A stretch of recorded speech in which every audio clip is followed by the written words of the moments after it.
I'm Russ Greilich, and I've been a sound engineer and a musician. I've done composition and arranging here for about 30 years. Yeah. Come around 1983, I came to Golden Era Productions and I was working on the restoration of Mr. Hubbard's lectures. Then a few years later, Ron shows up.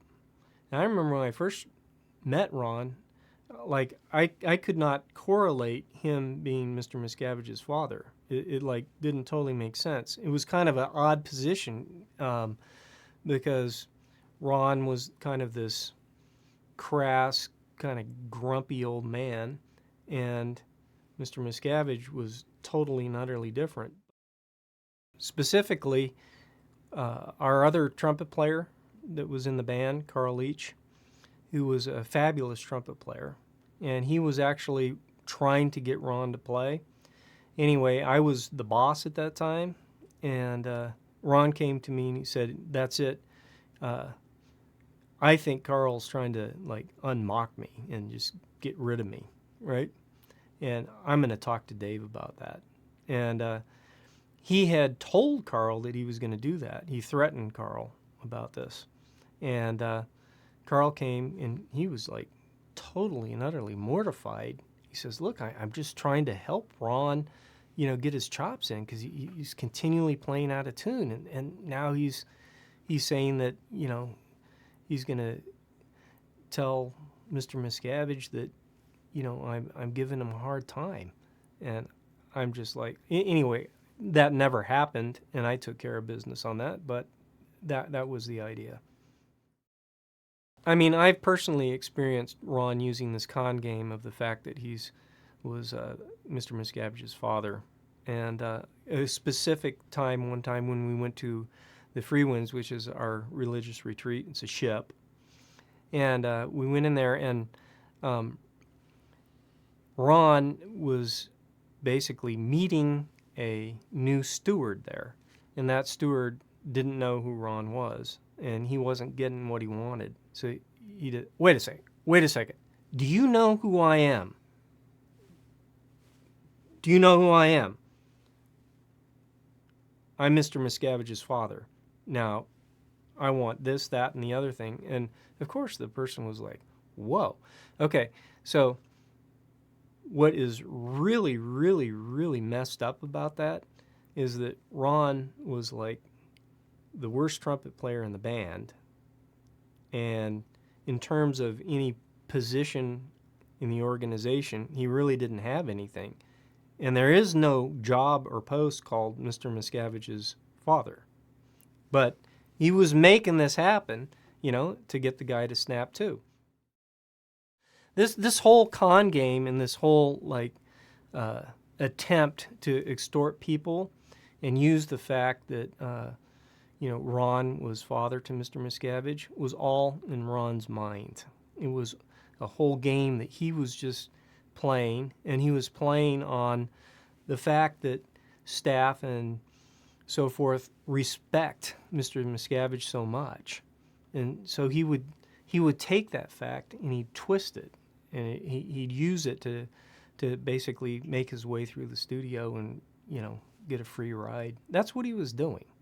And he's doing that now with the book. It's a different way, but it really is, out of the same fabric, because what he's doing here now is Mr. Miscavige and Scientology and that name and that carrier wave and I'm his father and so forth. It's just another form of the same thing. Ron is trying to make a buck off of this book by doing that.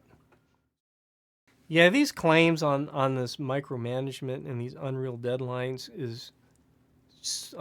it's just such hogwash. I worked personally with Mr. Miscavige for years, and he took a lot of care to make sure the product was right, and there was a lot of collaboration and a lot of coordination and so forth. But my job was my job, and his job was his job. And if I was doing my job and we were getting it done, that's really the bottom line, what he wanted to see and make sure it was being done right.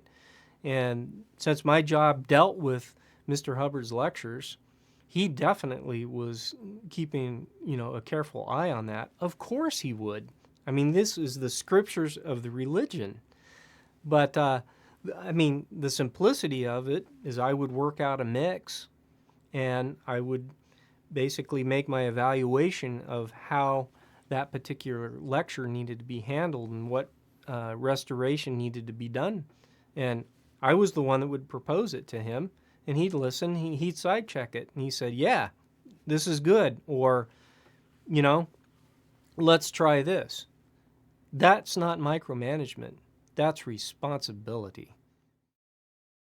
Some of the greatest moments of my life actually were working with Mr. Miscavige.